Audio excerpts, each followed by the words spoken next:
माननीय एकनाथ शिंदे साहेबांच्या दालनामध्ये जर गेले असतील आणि तिथं माननीय एकनाथ शिंदे साहेबांनी जर त्यांचा सत्कार केला असेल तर ती आपल्या महाराष्ट्राच्या राजकारणाची एक संस्कृती आहे, परंपरेची एक मला असं वाटतं की झलक माननीय एकनाथ शिंदे साहेबांकडनं काल दाखवली गेली. आणि ही संस्कृती माननीय एकनाथ शिंदे साहेब जपत असताना काही लोक ही संस्कृती विसरलीत याची देखील आम्हाला कल्पना आहे. परंतु माननीय पवारसाहेबांचा सत्कार जर एकनाथ शिंदे साहेबांनी त्यांच्या दालनामध्ये केला असेल आणि त्याच्यानंतर ते कॅबिनेटला गेले असतील तर एका ज्येष्ठ नेत्याचा केलेला माननीय एकनाथ शिंदे साहेबांनी तो सन्मान होता. त्याच्यामुळे त्याच्यातनं वेगळे अर्थ लावण्याची काही आवश्यकता नाही. आणि माननीय शरद पवार साहेबांनी, म्हणजे ही मला कल्पना नाही आहे, परंतु माननीय शरद पवार साहेबांनी शिंदे साहेबांच्या दालनामध्ये, उपमुख्यमंत्र्यांच्या दालनामध्ये त्यांच्या आमदारांना बोलून काही चर्चा केली असेल तर मला असं वाटतं की याच्यामधनं राजकारण काय घडणार आहे असे संकेत लावण्याची किंवा अशी कल्पना करण्याची काही आवश्यकता नाही. माननीय शिंदे साहेबांनी माननीय शरद पवार साहेबांचा जो त्यांच्या दालनामध्ये सत्कार केला ही म्हणजे महाराष्ट्राची राजकीय संस्कृती आणि परंपरा आहे. साहेब, आपल्या पक्षाचे नगरसेवक होते, ज्यांनी डॉक्टरांवरती हात उगारला होता, त्यांना रमेश पाटलांना अटक करण्यात आली. साहेबांनी त्यांना समज शिक्षा पद्धती. बघा, पक्षामध्ये एखादा लोकप्रतिनिधी काम करत असताना जे काही पक्षाचे नियम घालून दिलेले आहेत तशा पद्धतीनेच वागणं अपेक्षित आहे. एखाद्या डॉक्टर महिला भगिनीवर हात उगारणं ही काही संस्कृती योग्य नाही. जो प्रकार घडला आहे तो योग्य नाही हे अनेकांनी शिवसेना पक्षाच्या सांगितलेलं आहे, आरोग्यमंत्र्यांनी देखील सांगितलेलं आहे. आणि त्याच्यामुळं जी काही कारवाई पोलिसांनी केलेली असेल तर ती त्या संबंधित प्रकरणाशी संबंधित असेल. परंतु अशा पद्धतीचं वागणं आणि अशा पद्धतीनं रिॲक्ट होणं हे योग्य नाही, हीच आमची भूमिका आहे. पण पक्षाकडनं काही या संदर्भात कारवाई येणार आहे का? कारण इकडे इथे शिवसेनेच्या नगरसेवकाकडनंही मारहाण होते आहे, रायगडमध्ये देखील भाजपचा नगरसेवक मारहाण करताना दिसत आहे. कुठंतरी राजकीय संस्कृती माननीय उपमुख्यमंत्री एकनाथ शिंदे साहेबांनी योग्य तो कडक समज त्यांना दिलेला आहे. त्यांच्यावर पोलीस कारवाई होत असताना कुठेही राजकीय हस्तक्षेप केला नाही याचा अर्थ त्यांनी केलेल्या कुठच्याही कृत्याचा पक्ष समर्थन करत नाही. मिसिंग लिंक वरून काल मुख्यमंत्र्यांनी उत्तर दिलेलं आहे आणि जे टीका करतात त्यांना सोडणार नाही असं पण ते म्हणालेले आहे. बरीच ठिकाणी पण आश्वासन नाही, ते असं बोलले की महाराष्ट्रावर टीका करणाऱ्या लोकांना मी सोडणार नाही. जे टीका करणारे आहेत ते 10 वर्षामध्ये असतील नसतील मला माहीत नाही, परंतु ज्यांनी सिलिंग बांधला ते माननीय एकनाथ शिंदे साहेब आणि देवेंद्रजी फडणवीस यांचं नाव मात्र सिलिंगवर नक्की राहील अशा पद्धतीची भूमिका काल फडणवीस साहेबांनी त्या ठिकाणी मांडली. आणि त्याच्यामध्ये अजून एक महत्त्वाची गोष्ट सांगितली नाना पटोलेंच्या बाबतीमध्ये की नाना पटोलेंसारखी व्यक्ती बाजूला करून ज्या पद्धतीनं काँग्रेसनं नेतृत्व दिलेलं आहे त्याच्यामुळेच काँग्रेस रसातळाला जाते हे निश्चित झालेलं आहे. हर्षवर्धन सकपाळ ट्विट करत ते म्हणतात की आम्ही भाड्याचे टक्के व्यक्त करून आम्हाला कमिशन नाही म्हणावं नाही, त्यांना फार मला असं वाटतं की महत्त्व देऊन त्यांच्यावर बोलण्यात काय अर्थ आहे असं मला तर काही वाटत नाही. कारण ते फक्त टीका करणं, चुका काढणं याच्या पलीकडे जाऊन दुसरं काही करत नाहीत. परंतु कालच सभागृहात अजून एक चांगली गोष्ट घडली की माननीय छगन भुजबळ साहेबांसारख्या ज्येष्ठ नेत्याचं कौतुक नाना पटोलेंनी केलं. ही पण एक राजकीय संस्कृती आहे.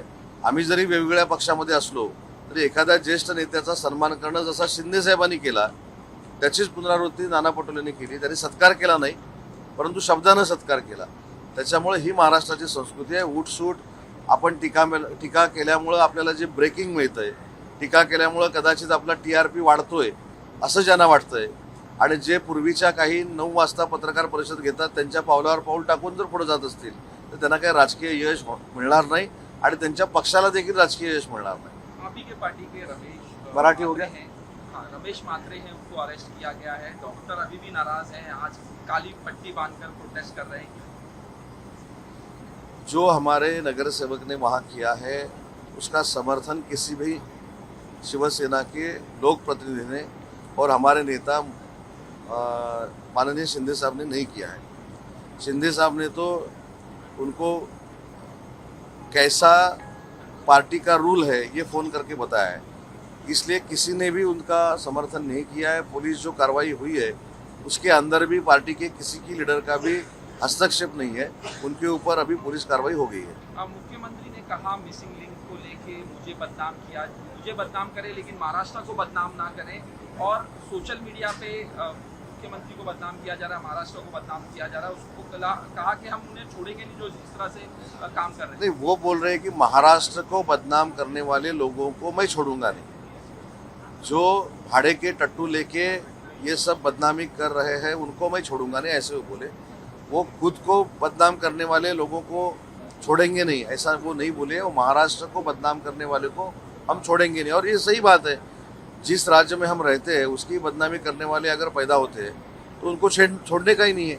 और उन्होंने ये भी बोला है कि जो टीका करने वाले हैं, जो बदनामी करने वाले हैं, वो 10 साल में आगे जाके रहेंगे नहीं रहेंगे ये किसी को पता नहीं है। लेकिन जिन्होंने ये सीलिंग बांधा है वो माननीय एकनाथ शिंदे साहब और देवेंद्र जी फडणवीस साहब, उनका नाम उसके ऊपर रहेगा, ये उन्होंने वहाँ स्पीच में बोला है। इसलिए मिसिंग लिंक के बारे में जो क्लेरिफिकेशन देना था वो माननीय मुख्यमंत्री मोदी ने दिया है। एनसीपी पार्टी की तरफ से नाराजगी जताई गई है जब मिसिंग लिंक के बारे में कहा गया, तो आपने भी अभी कहा कि मुख्यमंत्री और उप मुख्यमंत्री एकनाथ शिंदे का नाम रहेगा, लेकिन अजित पवार के बारे में भी नाम नहीं लिया गया, उसको लेके नाराजगी हुई। नहीं, नाराजी नहीं है, उसमें अजित दादा का भी रिस्पेक्ट है, सुनेत्रा बहनी का भी रिस्पेक्ट है। लेकिन जो डीपीआर बना था, जब से ये काम शुरू है तब से माननीय देवेंद्र जी फडणवीस साहब और एकनाथ शिंदे साहब साथ में वो काम कर रहे हैं। जैसा समृद्धि महामार्ग में माननीय एकनाथ शिंदे साहब ने और देवेंद्र जी ने मिल के काम किया है, वैसा ही वो सीलिंग में हुआ है। इसलिए दोनों का नाम लिया है, अजित दादा का नाम नहीं लिया। इसकी वजह से अजित दादा का रिस्पेक्ट हमको नहीं है, ऐसा नहीं है। अजित दादा का भी रिस्पेक्ट हमको है और सुनेत्रा बहनी का भी है। कल शरद पवार मुख्यमंत्री एकनाथ शिंदे जी से मिले, मीटिंग हुई, कयास लगाए जा रहे हैं एनडीए में आने की, लेकिन रोहित पवार मीटिंग में जो मीटिंग हुई उससे प्रेजेंट नहीं थे, क्या? नहीं भी, पवार साहब एक देश के बड़े नेता हैं। अगर वो माननीय हमारे मुख्य नेता एकनाथ शिंदे साहब के दालन में जाते हैं तो उनका सत्कार करना ये तो महाराष्ट्र की राजकीय परंपरा है, तो उसमें गलत क्या है? ठीक है।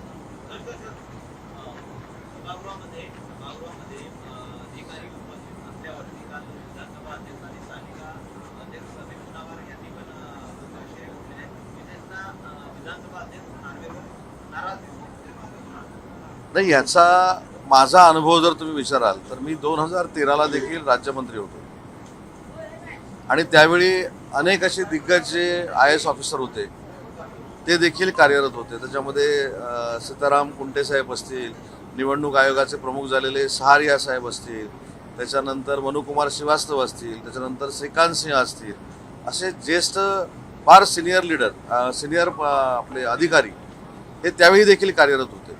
आम्ही ज्यावेळी प्रश्नाचं मंत्री म्हणून उत्तर देत असतो त्यावेळी आमच्या डाव्या बाजूला एक अदृश्य गॅलरी असते, त्याचा उल्लेख कधी करायचा नसतो। परंतु त्यावेळी देखील हे सगळे सिनियर प्रधान सचिव, सगळे मुख्य म्हणजे अतिरिक्त मुख्य सचिव, कधी कधी मुख्य सचिव देखील हे त्या अदृश्य गॅलरीमध्ये येऊन बसायचे।